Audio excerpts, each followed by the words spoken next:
الحمدللہ رب العالمین والصلاة والسلام علی سید المرسلین وعلی آلہ وصحبہ اجمعین۔ پچھلے خطبے میں نے یہ بات آپ کی خدمت میں رکھی تھی کہ نکاح کے مقاصد کیا ہیں، شادی کیوں کی جا رہی ہے۔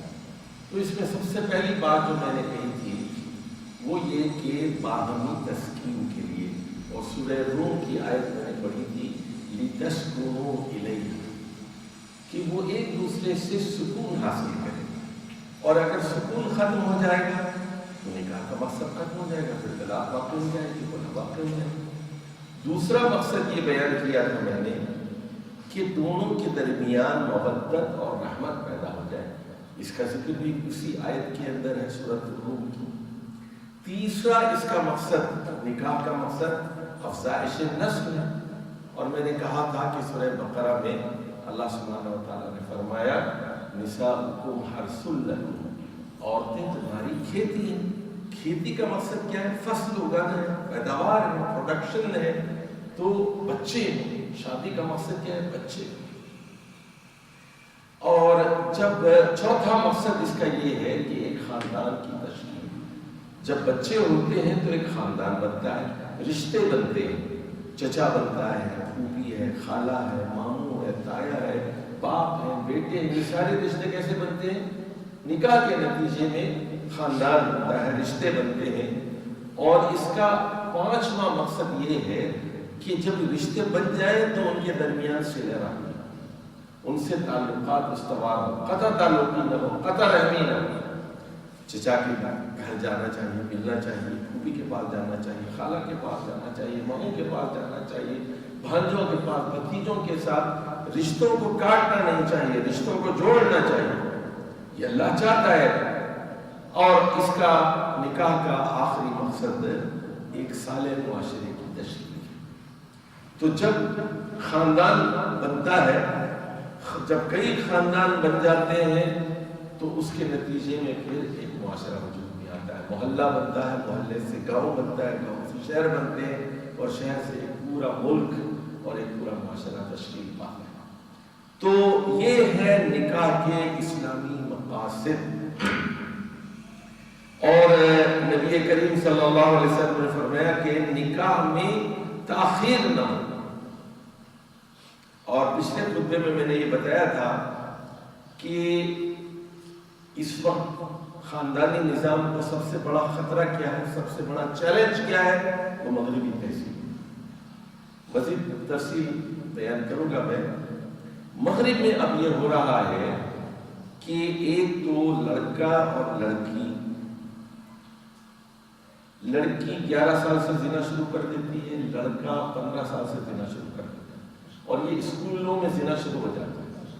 تو لڑکی 11 سال کی جو ہوتی ہے وہ 6th گریڈ میں یا 7th گریڈ میں ہوتی ہے، اور لڑکا جو 14 سال کا ہوتا ہے وہ 10th گریڈ میں یا 11th گریڈ میں ہوتا ہے۔ تو لڑکیاں جلدی بالغ ہو جاتی ہیں اور لڑکیاں بہت ہوتی ہیں، لڑکے کم ہوتے ہیں۔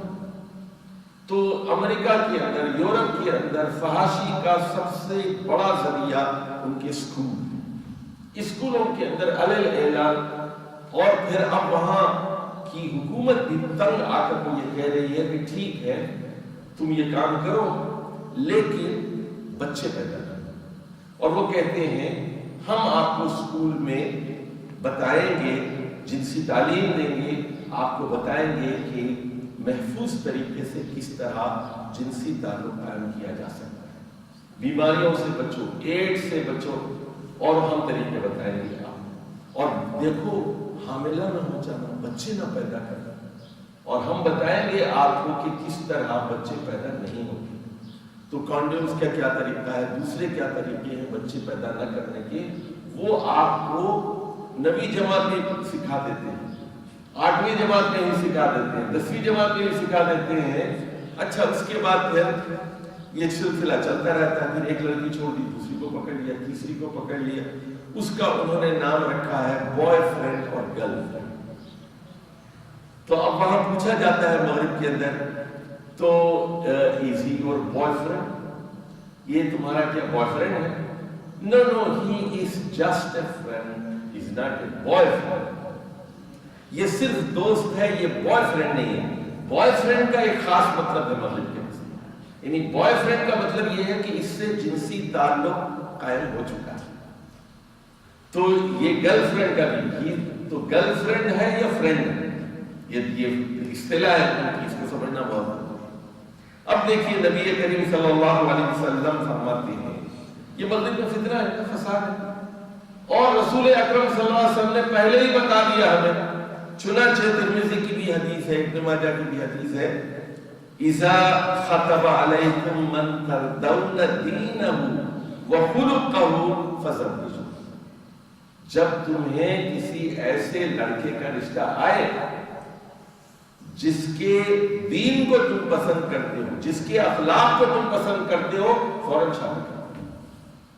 اذا خطب علیکم من ترضون دینہ وخلقہ فزوجوہ, اس سے شادی کر دو. الا تفعلوا, اگر تم یہ نہیں کریں گے تکن فتنۃ فی الارض وفساد عظیم, تو زمین پر فتنہ برپا ہوگا اور ایک بڑا عظیم الشان فساد پیدا ہوگا. اب دیکھیے وہاں کیا ہوتا ہے, پھر یہ ملازم ہو جاتے ہیں, 12 پاس کر لیے, 12ویں کا کیا, اس وقت ان کی عمر ہوتی ہے 17 سال, 12 جب پاس کرتے ہیں, اور اس کے بعد پھر یہ کالج جاتے ہیں 4 سال کے, تو اس وقت ان کی عمر ہوتی ہے تقریباً 22-23 سال, اور کام بھی کرتے رہتے ہیں, پیسے بھی جمع کرتے ہیں, کالج بھی جاتے ہیں, یہ دونوں کام ساتھ ساتھ چلتے رہتے ہیں, اور ساتھ میں ایک لڑکی بھی ہوتی ہے, لڑکا بھی ان کے ساتھ ہوتا ہے, ایک بوائے فرینڈ گرل فرینڈ, اور اس طرح پھر یہ بغیر شادی ہی کے زندگی گزارتے ہیں, ایک ہی کمرے میں رہتے ہیں, گھر سے نکل جاتے ہیں, بھاگ جاتے ہیں, 18 سال کے بعد یہ بھاگ جاتے ہیں. پھر یہ ہوتا ہے کہ 40 سال کی عمر میں ان کو خیال آتا ہے کہ اب ہم بوڑھے ہو رہے ہیں, اب اولاد ہونا چاہیے, اور بعض اوقات بغیر شادی ہی کی اولاد ہو جاتی ہے, اور بعض اوقات شادی کے بعد 1 یا 2 بچے پیدا. تو یہ کیا ہو رہا ہے, شادی میں تاخیر, نکاح میں تاخیر. اس کے نتیجے میں پھر یہ ہو رہا ہے ان کی آبادی نہیں ہو رہی, جتنے لوگ پیدا ہو رہے اتنے لوگ مر رہے ہیں. اسی لیے پھر وہ دوسرے ملکوں سے کام کے لیے افراد بلا رہے ہیں, امیگریشن ہو رہا ہے, دوسرے ملکوں سے لوگ جا رہے ہیں ان کے پاس, ان کی اپنی آبادی گھٹ رہی ہے. وہ یہ سمجھتے ہیں کہ اولاد ان کی آزادی میں رکاوٹ ہے.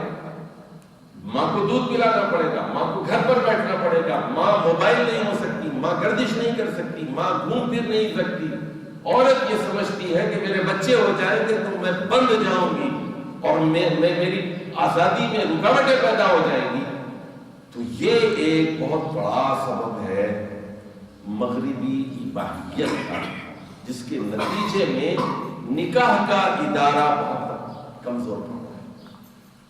اچھا, اب آج ہم بات کریں گے, یہ تو تھے نکاح کے مقاصد, شادی کیوں اسلام نے کہی ہے, کیوں رسول اللہ صلی اللہ علیہ وسلم نے کہا کہ النکاح من سنتی ومن لم یعلم بسنتی فلیس منی. نکاح میری سنت ہے, جو اس میری سنت پر عمل نہیں کرتا وہ مسلمانوں میں سے نہیں, وہ میرے راستے پر نہیں, میرے طریقے پر نہیں. نکاح کرو, نکاح کی ترغیب دی گئی. اب آ جائیے, آج ہم بتاتے ہیں کہ یہ خاندانی نظام درہم برہم کیوں ہوتا ہے, طلاق کیوں ہوتا ہے, طلاق کے کیا اسباب. اچھا, اب یہ بات بھی ذرا سمجھ لیجیے کہ مغرب میں حالانکہ اتنی آزادی ہے, اتنی اباحیت پرستی ہے کہ 8ویں جماعت سے زنا شروع ہو جاتا ہے, اسکولوں میں زنا شروع ہو جاتا ہے, وہاں جنسی تعلیم دی جاتی ہے. اس کے باوجود شادیاں جب ہوتی ہیں 2-4 سال کے بعد پھر طلاق کی شرح بڑھ رہی ہے. اور ان کا دیکھا دیکھی امت مسلمہ کے اندر بھی یہ برائی چل رہا ہے. یعنی ہمارے بچپن میں جب چھوٹا تھا, میں بات کر رہا ہوں 60 کی دہائی میں, جب میری عمر 8-10 سال کی تھی, تو معلوم ہوتا کہ خاندان میں یا محلے میں کسی کی طلاق ہوئی ہے یا کسی لڑکی نے خلا لے لیا ہے, تو سب لوگ دیکھنے کے جاتے تھے کہ بھئی آخر کیا ہوا, یہ عورت ہے طلاق دی گئی, کیوں دی گئی اس کو طلاق, اس نے خلا دیا ہے, کیا وجہ ہے. اور سارے محلے میں چرچا ہوتا اور لوگ ایک حیرت سے عجوبے کے طور پر اس کو دیکھتے. لیکن اب یہ ہو رہا ہے کہ ہر گھر کے اندر دیکھیے طلاق ہو گئی. پڑھے لکھے لوگوں میں اس کی تعداد زیادہ ہے، دیہات میں بھی یہی عالم ہے، شہروں میں بھی یہی عالم ہے. یہاں تک کہ سعودی عرب جیسے ملک میں جب دولت کی بارش ہوئی اور تیل کی فراوانی ہوئی، آج یہ عالم ہے کہ ہر 5 منٹ کے بعد سعودی عرب میں ایک طلاق. تو اس طلاق کے اسباب کیا ہیں؟ خاندان کیوں ٹوٹ رہے ہیں؟ حالانکہ رسول اکرم صلی اللہ علیہ وسلم نے فرمایا تھا ابغض الحلال الی اللہ عز وجل الطلاق. اللہ کے نزدیک حلال کاموں میں سب سے ابغض، سب سے ناپسندیدہ الطلاق ہے اللہ عز وجل کے نزدیک. لیکن ایسا کیوں ہو رہا ہے؟ یہ ناپسندیدہ چیز کیوں ہو رہی ہے؟ اس کی کثرت کیوں ہو رہی ہے؟ اس کے اسباب کیا ہیں؟ تو اس کا پہلا سبب تو وہی ہے کہ میاں بیوی کو معلوم ہی نہیں ہے کہ نکاح کے مقاصد کیا ہے. شادی کیوں کی ان کو نہیں پتا. تو میں اسی لیے بار بار یہ کہتا ہوں، اس زمانے کی ضرورت یہ ہے کہ شادی سے پہلے شادی کا ایک کورس کرایا جائے، شوہر کو بھی اور بیوی کو بھی، لڑکے کو بھی اور لڑکی کو بھی. مہینہ 2 مہینے کا ایک پورا کورس ہو، صبح سے لے کے شام تک ان کو بتایا جائے کہ بیوی کیا چیز ہے، شوہر کیا چیز ہے، نکاح کا مقصد کیا ہے، خاندانی نظام کیا ہے، شوہر کے کیا حقوق ہیں، بیوی کے کیا ہیں، اور ماں باپ کے حقوق کیا ہیں، ساس کے حقوق کیا ہیں، سسر کے حقوق کیا ہیں، رشتہ داروں کے حقوق کیا ہیں، یہ بتانا چاہیے ان کو.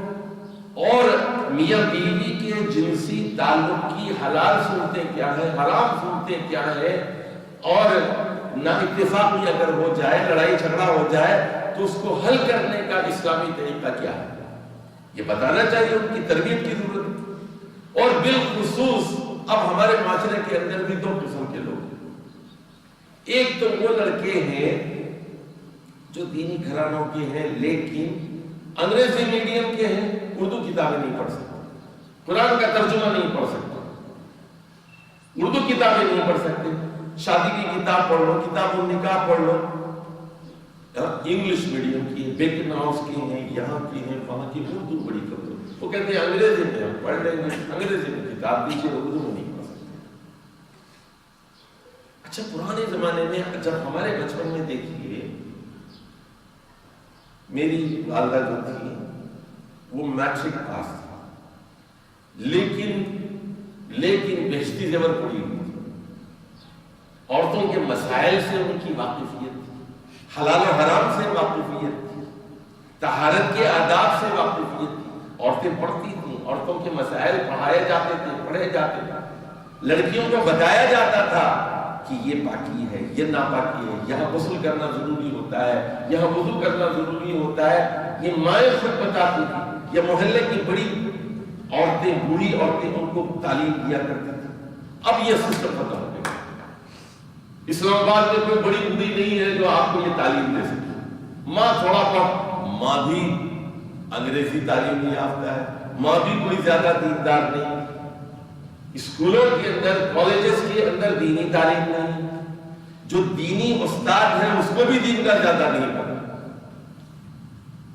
یعنی میرے پاس اب یہاں بھی ہمارے پاس ایک صاحب آتے ہیں، یہاں ہمارے اسی مسجد میں آتے ہیں. وہ مجھے بتا رہے تھے، میں نے کہا کہ آپ کی بیگم کیا کرتی ہیں؟ اسلامیات پڑھنا، لیکن شوہر کے ساتھ بہت ہی برا رویہ ہے. یہ اسلامیات کی استادی ہے. بچوں کے ساتھ ان کا معاملہ اچھا نہیں، پڑوسیوں کے ساتھ ان کا معاملہ اچھا نہیں. اس وجہ کیا ہے؟ علم حاصل کر لیا، ڈگری حاصل کر لی، نیک لوگوں کی صحبت میں نہیں رہے، ملازمت بھی مل گئی، اسلامیات کی دنیا پر ملازمت بھی مل گئی، مہینے کے 1 لاکھ روپے کما بھی رہے ہیں، لیکن دین کی سمجھ نہیں ہے، رویے نہیں بدلے.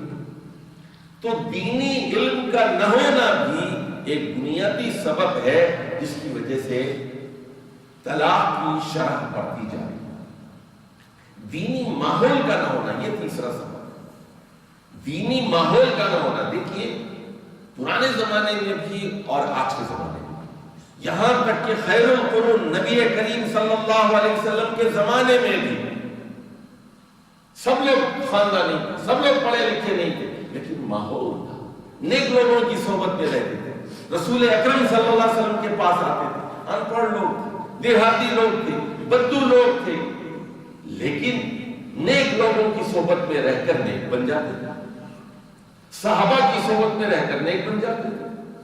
یہ صحبت بہت بڑی چیز ہے، یاد رکھیے۔ اب نئے دور کا فتنہ یہ ہے، ہم صالحین کی صحبت سے محروم رہے ہو گئے، ہم نیک عورتوں کی، صالح خواتین کی صحبت سے محروم ہو گئے۔ آج کی لڑکیاں بھی بد نصیب ہیں، آج کے لڑکے بھی بد نصیب ہیں، انہیں اچھے لوگ، اچھے خاندان کے بڑے لوگوں کی صحبت میں یہ اٹھتے بیٹھتے نہیں۔ اب آ جائیے، اس کا چوتھا سبب یہ ہے مغربی تہذیب سے مرعوب ہے۔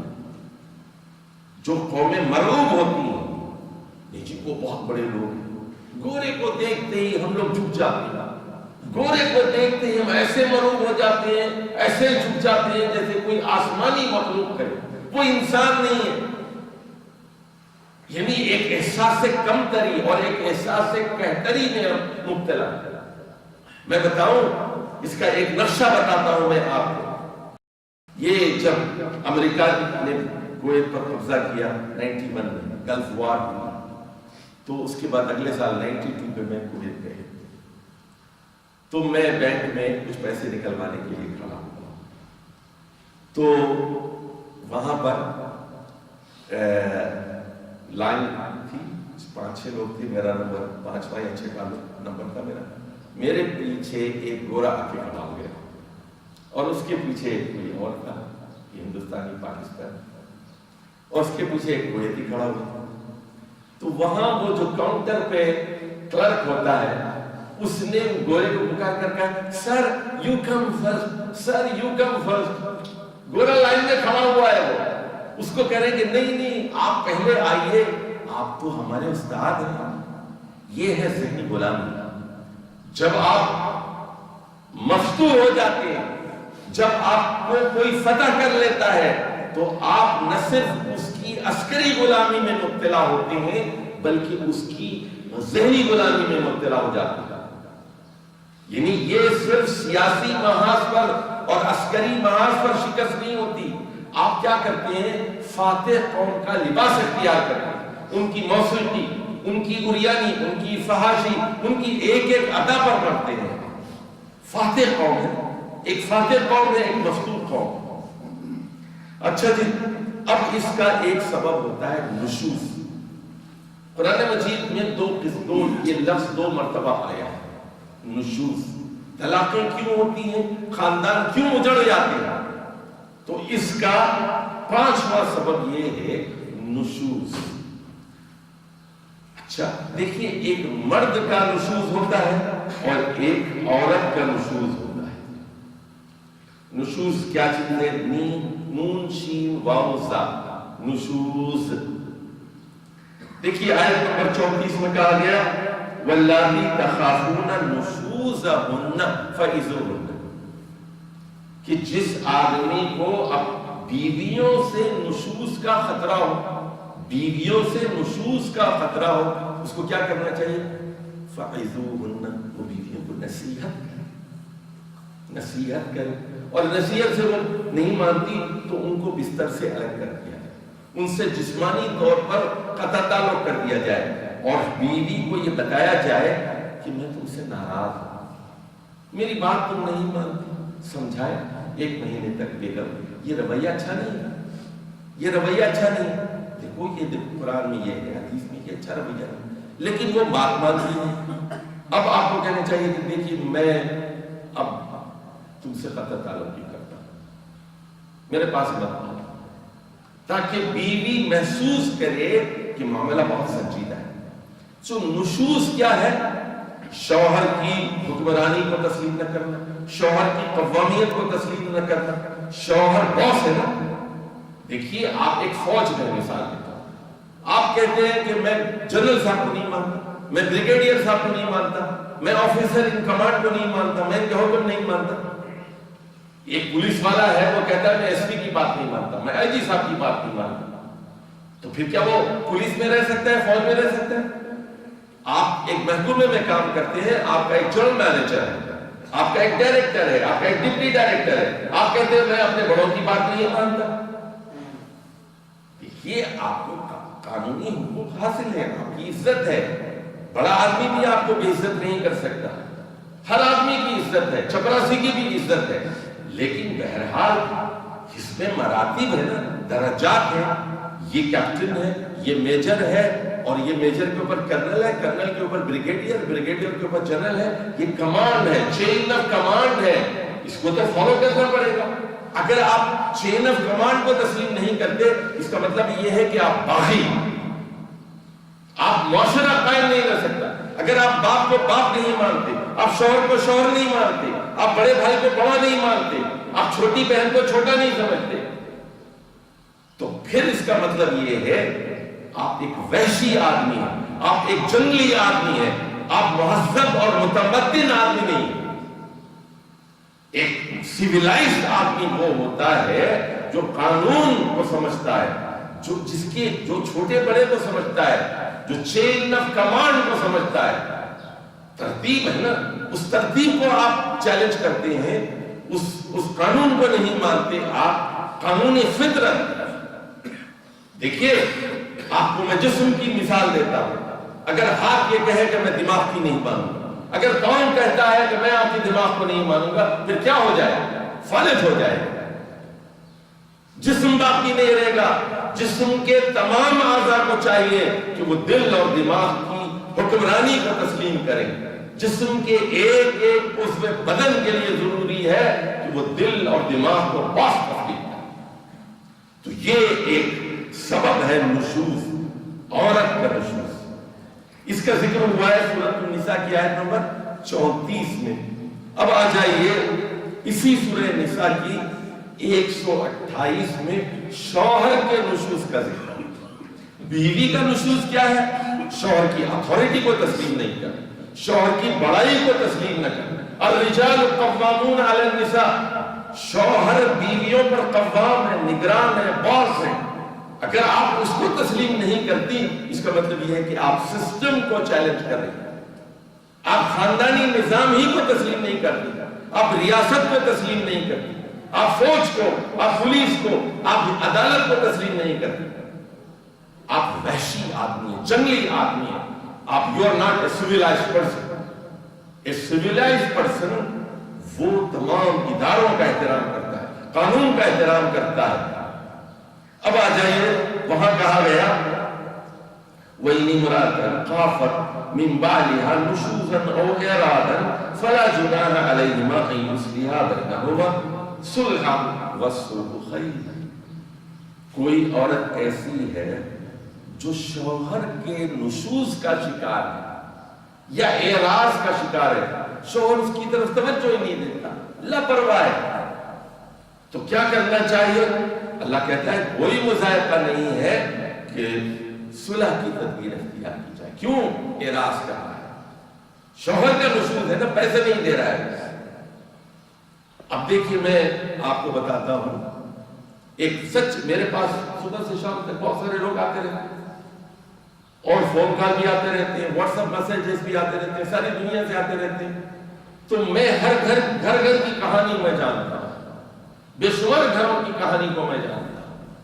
تو سعودی عرب میں ایک آدمی رہا کئی سال، اور 3 سال کے بعد یہ آتا تھا، 15 سال سے سعودی عرب میں رہا، مری کا آدمی تھا، اور ہوا یہ کہ وہ ایک سامنے ایک دکاندار تھا، اس کو آ کے پیسے دے جاتا تھا اور وہاں پیسے بھیج دیتا تھا اور کہتا تھا کہ تم ہر مہینہ غلہ اس کے گھر پہنچا دو۔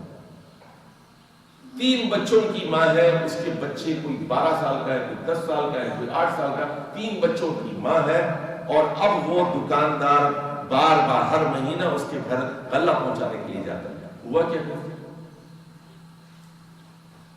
ناجائز تعلقات، اس کو پکڑا گیا اس کو، اور پھر وہ ہمارے پاس آیا، اب وہ پھر روتا ہے شوہر، وہ کہتا ہے کہ میرے 3 بچے ہیں، میں کیا کروں؟ میرے 3 بچے ہیں، میرے 3 بچوں کے ساتھ میں اس کو طلاق بھی دے دی، اس نے 1 طلاق دے دی اسے، لیکن اب پھر وہ رو رہا ہے کہ میں کیا کروں۔ پھر وہ صلح کی گئی، اس نے کہا کہ مجھ سے غلطی ہوگی، مجھے معاف کر دو، آئندہ سے ایسا نہیں ہوگا۔ لیکن یہ 15 سال کی جدائی میں کیسے برداشت کر سکتے؟ دیکھیے حضرت عمر کے زمانے میں ہوا یہ کہ حضرت عمر رات کو ٹہلتے ہوئے مدینے کی گلیوں میں جا رہے تھے تو دیکھا کہ ایک عورت چھت پر کھڑی ہوئی اشعار پڑھ رہی ہے، اور وہ کہہ رہی تھی کہ چاندنی ہے اور خوشگوار رات ہے اور میرا میاں جہاد پر گیا ہوا سرحد پر فوجی ہے میرا میاں، اور اگر اللہ کا خوف نہ ہوتا تو میری چارپائی حرکت میں آ جاتا۔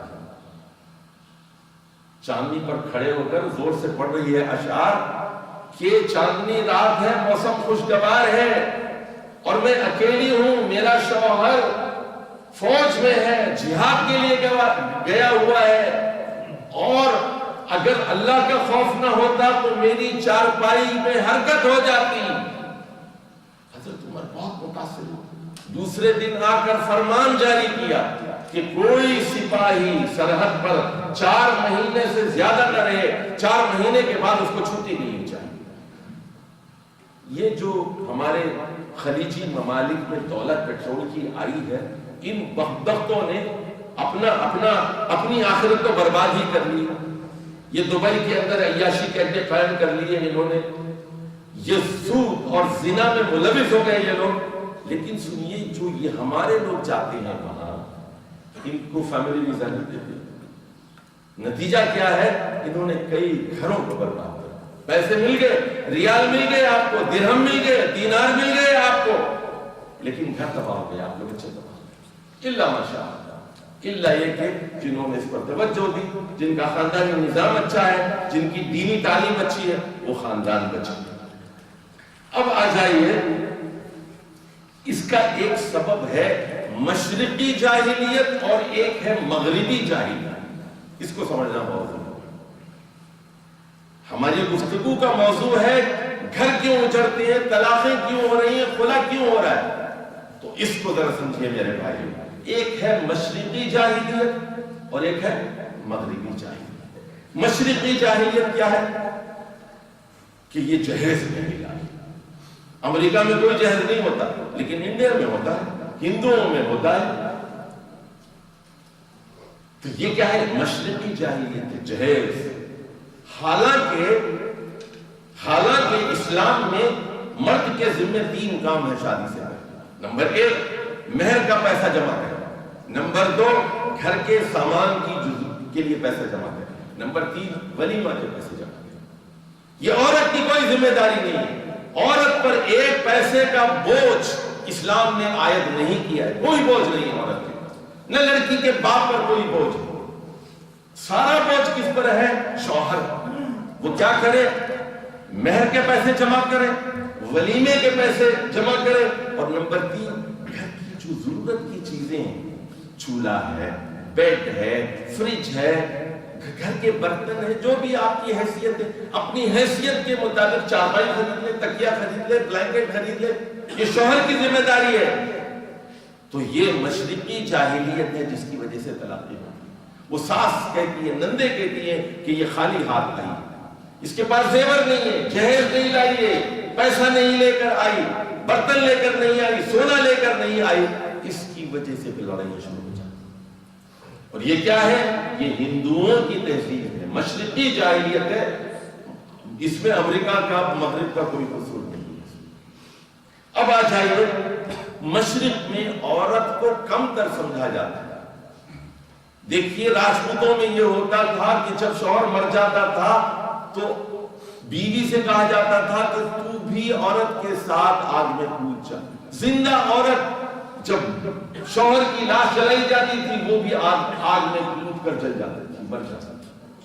دوسری شادی کا تصور راجپوتوں میں نہیں تھا، ستی کی رسم عام تھی۔ عورت کو، مرد کو جو ہے بہت زیادہ بڑا سمجھا جاتا ہے، مرد کو خدا سمجھا جاتا ہے، یہ ایک غلو۔ اب مغرب میں کیا ہوتا ہے؟ وہاں عورت بڑی ہوتی ہے، یہ مشرقی جاہلیت ہے، وہ مغربی جاہلیت۔ یہاں مرد کا ظلم تھا، وہاں عورت کا ظلم۔ اب آ جائیے، یہاں عورت کی بے عزتی ہے، وہاں مرد کی بے عزتی، یہاں اور مرد کی بالادستی ہے، وہاں عورت کی بالادستی ہے۔ اب ایک بہت بڑا مسئلہ ہے زبردستی کی شادی۔ ابھی کل ہی کی بات بتا رہا ہوں، اور یہ یہاں کا واقعہ ہے ایبٹ آباد، اور یہ اس سے ملحقہ جو علاقہ ہے وہاں کی۔ تو ایک صاحب ہے، وہ سعودی عرب میں رہتے ہیں، ان کی خاندان والوں نے زبردستی اس کی شادی اپنی چچادار بہن سے کر دی۔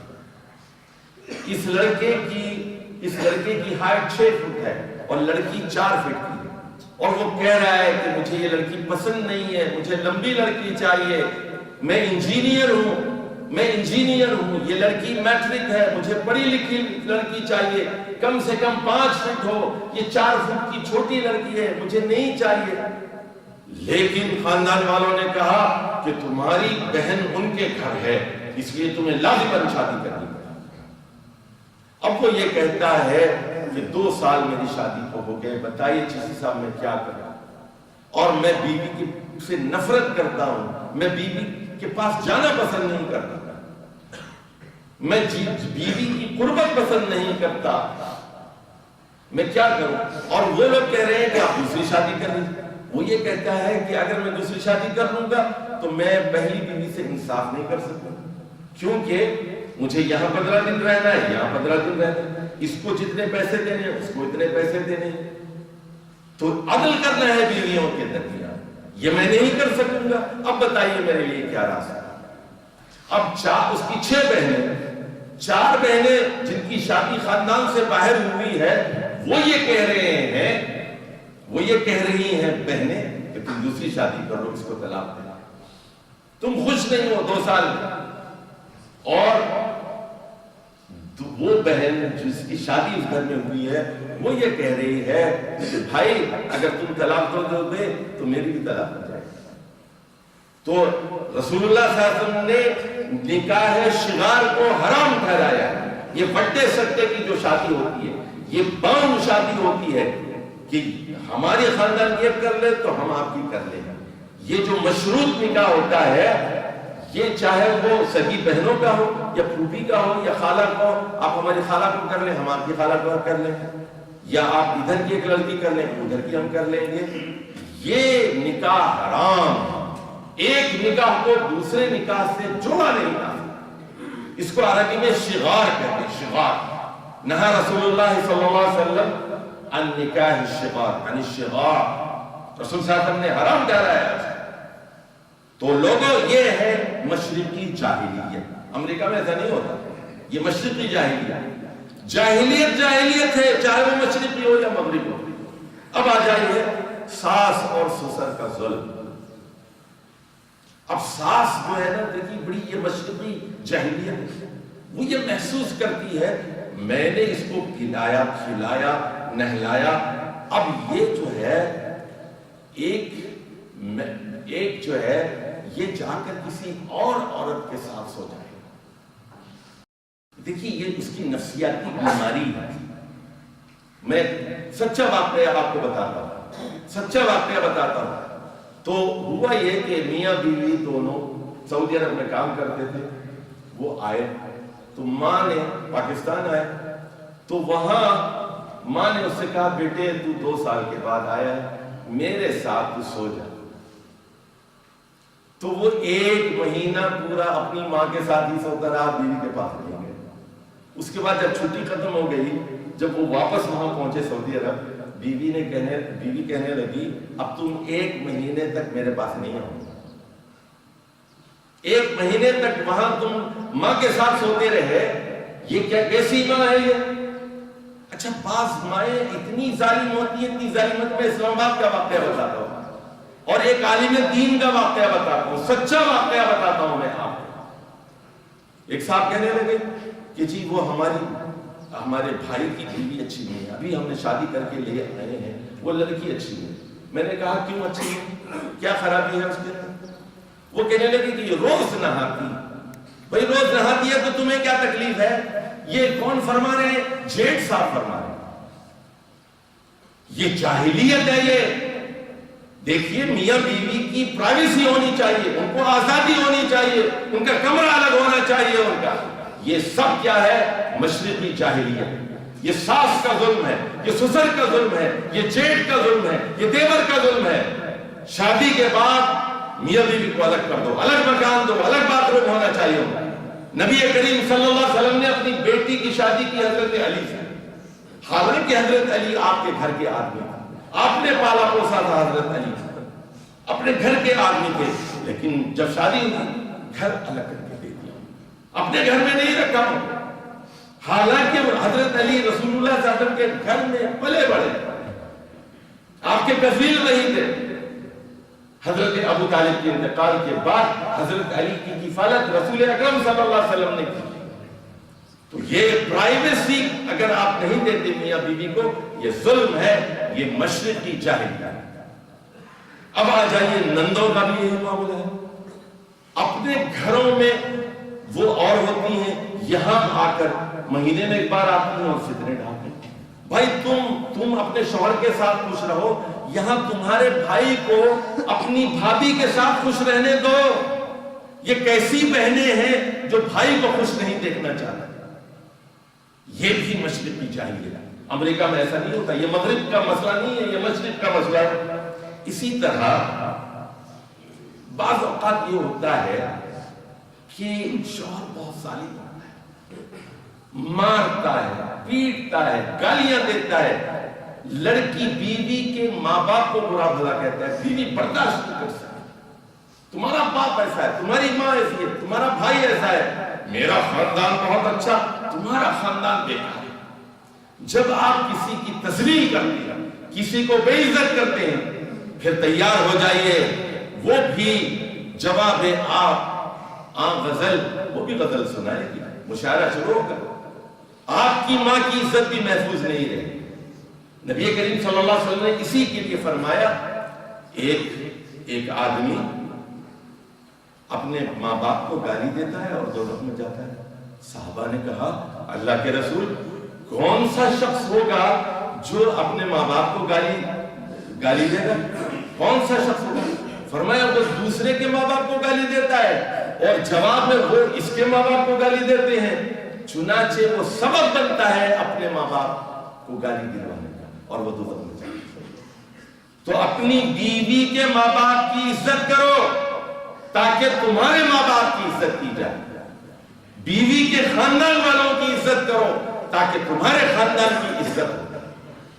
یہ کیا ہے؟ مشرقی جاہلیت ہے، یہ ہندوستانی تہذیب ہے، ظالمانہ تہذیب ہے۔ سو you must respect your in-laws، آپ کی جو سسرالی رشتہ دار ہیں ان کی عزت کرو اور اپنے سسر کو اپنا باپ سمجھو، اپنی ساس کو اپنی ماں سمجھو، تب آپ کی بیوی بھی آپ کے والد کا احترام کرے گی، آپ کی والدہ کا احترام کرے گی، بزرگوں کا احترام کرو، ان کی خدمت کرو، ان سے پوچھو کہ میں آپ کے لیے کیا کر سکتا ہوں۔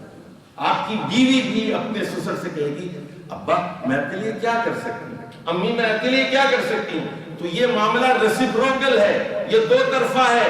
یہ نہ سمجھیں کہ بیوی تو میرے ماں باپ کی خدمت کرے، میں اس کے ماں باپ کو جو ہے ذلیل اور رسوا کر کے رکھوں۔ یہ یک طرفہ گاڑی چلنے والی نہیں ہے، یہ اسلامی تعلیمات کے خلاف بات ہے۔ اب اس کا نتیجہ کیا ہوتا ہے؟ بد زبانی شروع ہو جائے۔ جب آپ بیویاں گالی گلوچ کرتے ہیں تو جب شوہر مارتا ہے رسول اللہ صلی اللہ علیہ وسلم نے فرمایا اس بارے میں، تمہیں شرم نہیں آتی تم بیوی کو مارتے اور پھر اسی کے ساتھ سو جاتے ہو؟ جس بیوی کو تم مارتے ہو اسی کے پاس ساتھ میں سو جاتے ہو، شرم نہیں آتی تم کو؟ یہ بڑے بے شرم لوگ ہوتے ہیں جو اپنی بیوی کو مارتے ہیں۔ تم میں سب سے برا آدمی وہ ہے جو بیوی کو مارتا ہے۔ خیارکم لأہلی، خیارکم لزوجی، تم میں سب سے بہتر آدمی وہ ہے جو اپنی بیوی کے ساتھ اچھا ہے۔ قرآن کہتا ہے عاشروہن بالمعروف، بیویوں کے ساتھ بھلے طریقے سے رہو, اچھا سلوک کرو, انسان سمجھو. تمہاری ماں بھی ایک عورت ہے, تمہاری بہن بھی ایک عورت ہے, تمہاری بیٹی بھی ایک عورت ہے. تم اپنی بیوی کو حقیر کیوں سمجھتے ہو؟ نبی کریم صلی اللہ علیہ وسلم نے اپنے آخری خطبے میں خاص طور پر کہا, میں نصیحت کرتا ہوں عورتوں کے ساتھ حسن سلوک کرو, بیویوں کے ساتھ حسن سلوک کرو. تو یہ مشرقی جاہلیت ہے جس کی وجہ سے مرد اپنے آپ کو خدا سمجھتا ہے. یہ کون بول رہا تھا خدا کے لاجواب؟ یہ خدا بننا, شوہر ہے, باس ہے, لیکن خدا نہیں ہے. خدا نہیں ہے. دیکھیے chief of the army staff ہے, وہ باس ہے لیکن خدا نہیں. وزیر اعظم ہمارا باس ہے لیکن خدا نہیں. شوہر باس ہوتا ہے لیکن خدا نہیں. والدین باس ہوتے ہیں لیکن خدا نہیں ہے. خدائی میں کوئی شریک نہیں ہو سکتا. اپنے آپ کو خدا نہ بناؤ, خدا نہ بناؤ. اپنی حد میں رہو, اپنے اختیارات کا حدود میں رہ کر استعمال کرو. تو یہ مضمون انشاءاللہ جاری و ساری رہے گا. میں یہ بتا رہا ہوں کہ خاندانی نظام میں بگاڑ کیوں پیدا ہوتا ہے, طلاقیں کیوں ہوتی ہیں, گھر کیوں اجڑ جاتا ہے. اس پر مزید گفتگو میں اگلے جمعے میں انشاءاللہ کروں گا. لیکن آج جو باتیں میں نے بتائی ہیں, نمبر 1, جھگڑے اس لیے ہوتے ہیں کہ میاں بیوی کو نکاح کے مقاصد کا علم نہیں. نمبر 2, ان کے پاس دینی تعلیم نہیں ہوتی, ان کو معلوم نہیں ہوتا کہ شوہر کے کیا فرائض ہیں, بیوی کے کیا فرائض ہیں, اور والدین کے حقوق کیا ہیں اور ان کے حدود کیا ہیں. ضرورت سے زیادہ بھی آپ والدین کو خدا نہیں بنا سکتے. 3 چیز یہ کہ دینی ماحول کا نہ ہونے کی وجہ سے بھی طلاقیں ہو جاتی ہیں. چوتھی چیز یہ ہے کہ مغربی تہذیب اور غالب تہذیب سے مروب ہونے کی وجہ سے بھی طلاقیں واقع ہوتی ہیں. اور پھر یہ عورت کا نشوز ہو یا مرد کا نشوز ہو, اس کے نتیجے میں طلاق واقع ہو جاتی ہے. پھر میں نے یہ بتایا تھا کہ مشرقی جاہلیت ہے اور مغربی جاہلیت ہے. مشرقی جاہلیت میں یہ ہے کہ جہیز کا مطالبہ کرنا اور عورت کو کم تر سمجھنا, عورت کی بے عزتی کرنا, زبردستی کی شادی کرنا, وٹا سٹا کرنا, نکاح شغار سے کام لینا, اور ساس اور سسر کا بہو پر ظلم کرنا. یہاں تک کہ بعض ساسیں اور بعض نندے اس دور میں بھی 2019 میں بھی بہوؤں کو زندہ جلا دیتی ہیں, تیل چھڑک کر جلا دیتی ہیں. یہ مشرقی جاہلیت ہے. اور پھر اس کے نتیجے میں بیوی کی بدزبانی شروع ہو جاتی ہے اور پھر طلاق ہو جاتی ہے. والسلام علیکم ورحمۃ اللہ وبرکاتہ.